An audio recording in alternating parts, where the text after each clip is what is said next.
सावळ्याची जणू सावली या मालिकेच्या येणाऱ्या भागामध्ये जबरदस्त असा ट्विस्ट येणार आहे। तर प्रेक्षकांनो, इथे आता सावली आणि अबीर दोघेजण पुण्यामध्ये परत आलेले असतात।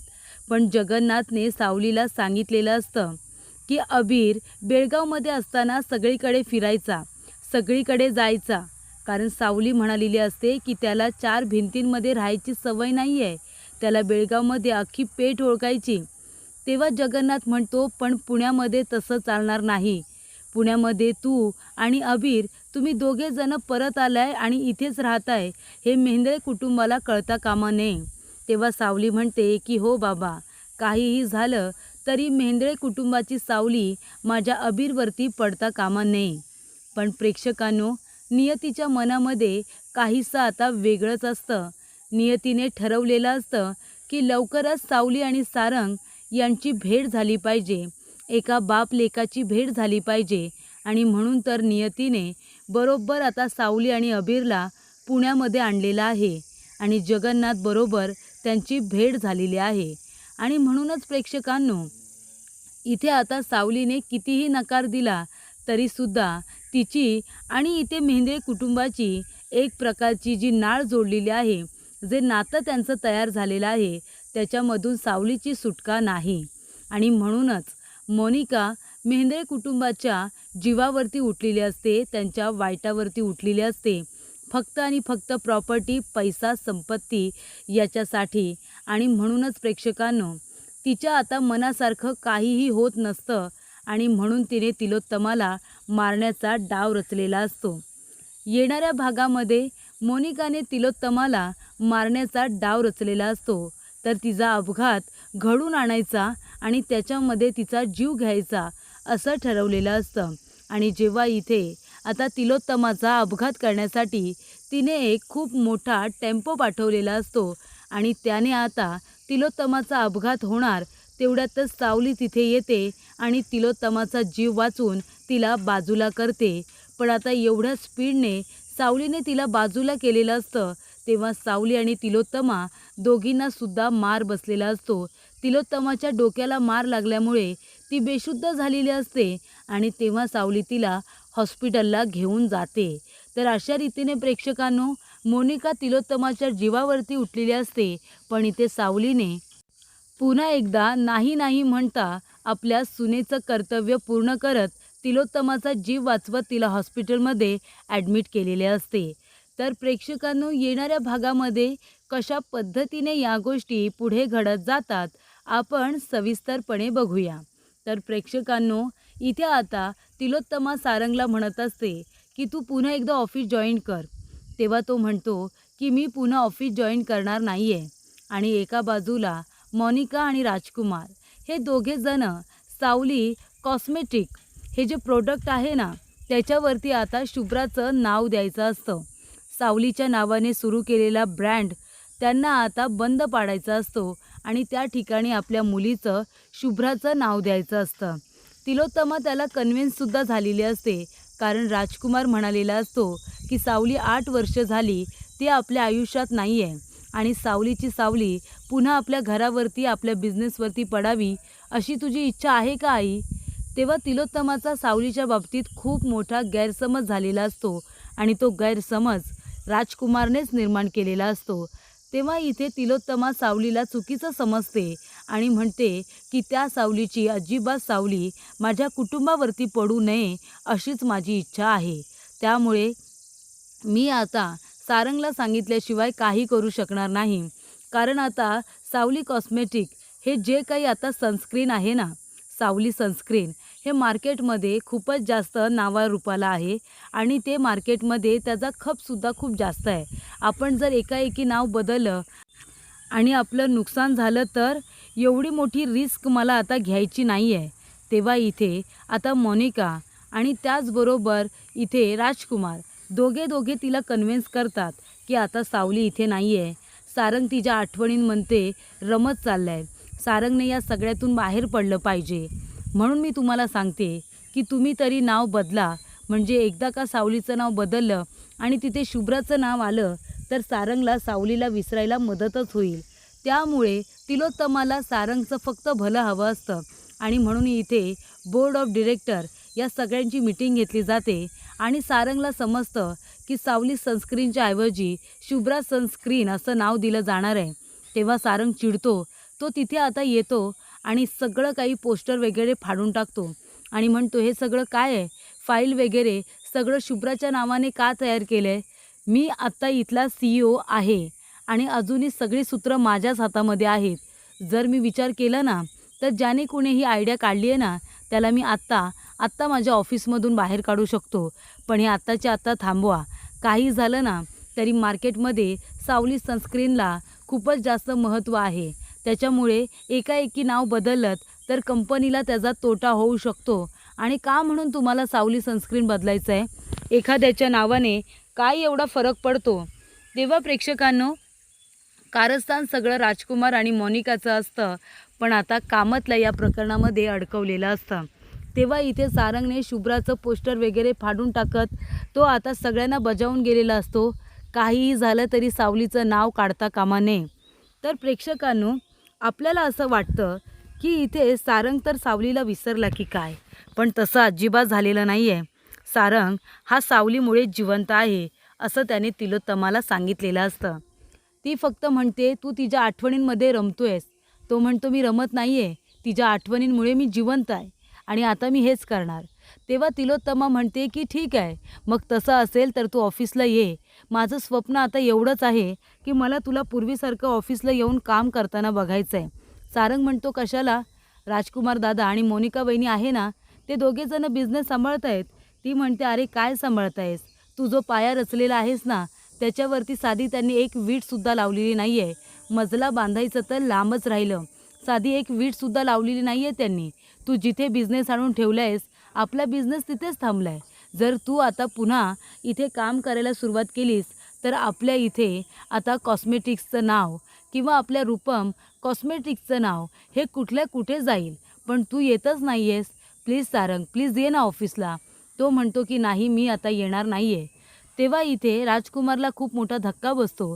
तेव्हा मोनिका म्हणत असते, बघितलं ना, त्या सारंगने आपल्या मुलीचं नाव कसं टराटरा फाडून टाकलं आणि त्याच्यामध्ये ही एवढी हिंमत कुणाकडून आली? तर तिलोत्तमा मेंढळेकडून आली आहे.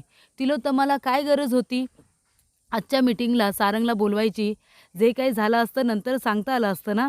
पण नाही, त्यांना आपल्या मुलीचं नाव द्यायचंच नव्हतं, म्हणून तर त्यांनी मुद्दामून इथे सारंगला बोलावलं.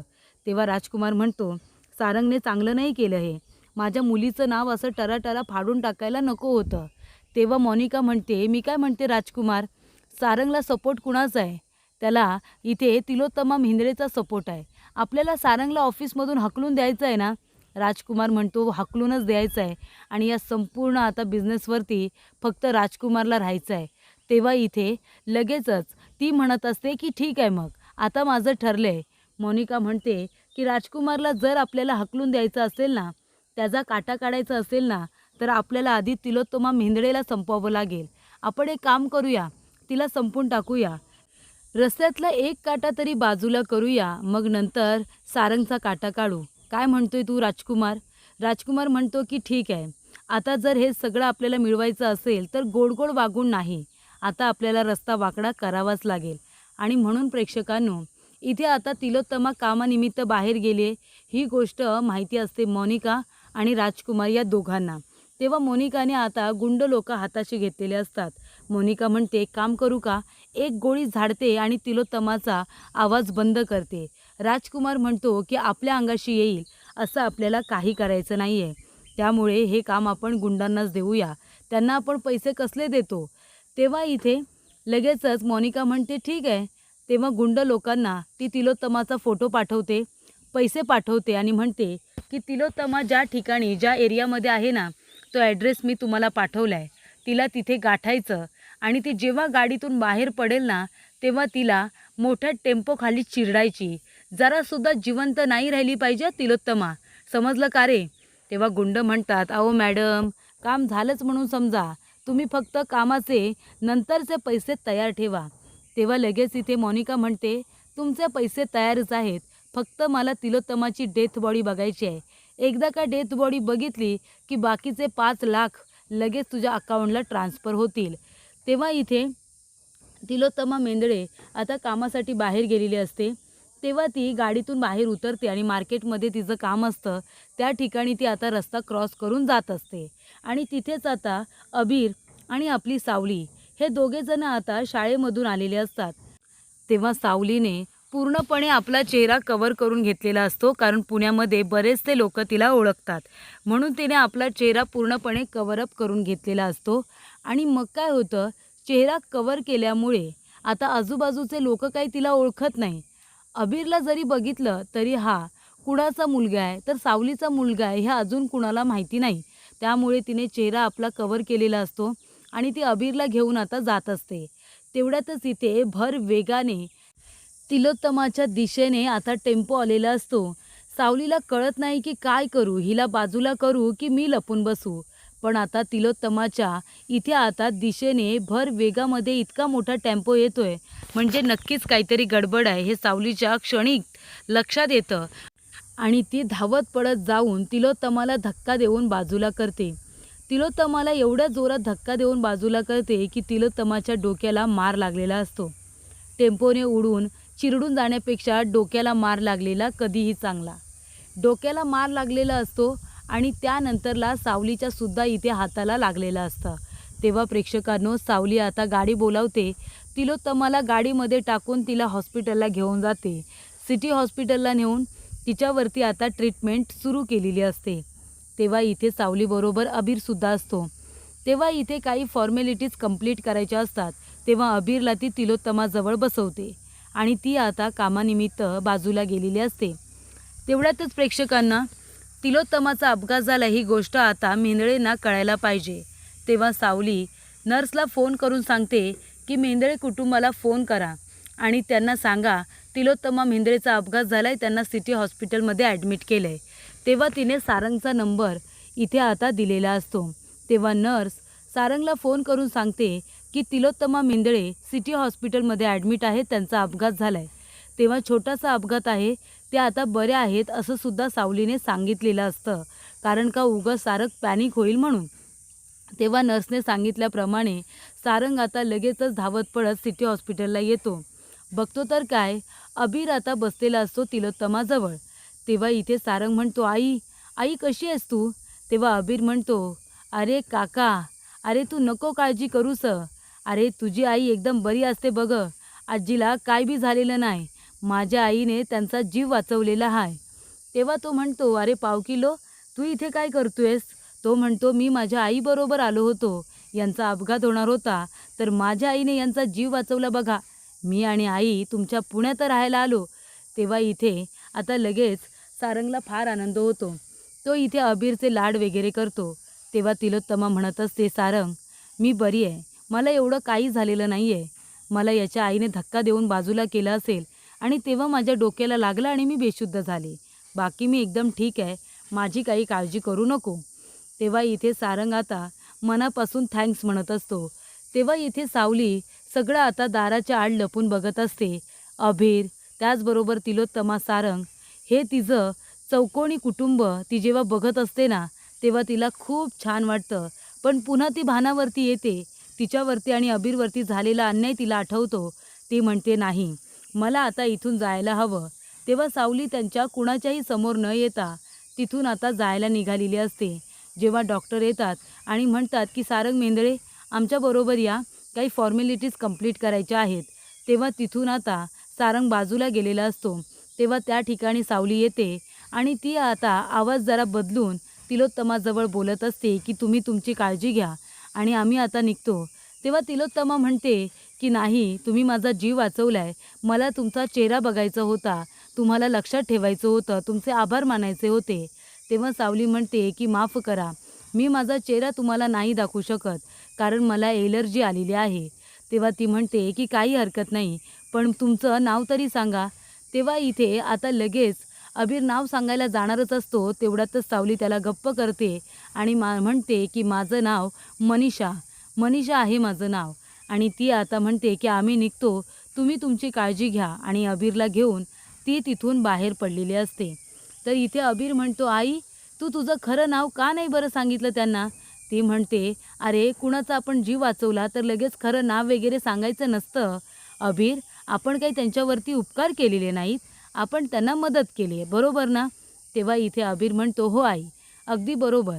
तर अशा रीतीने इथे आता सावलीने सुनेचं कर्तव्य पूर्ण करत मोनिकाचा प्लॅन फ्लॉप केलेला असतो. तिलोत्तमाला योग्य वेळेवरती हॉस्पिटलमध्ये आणून तिचा जीव वाचवलेला असतो.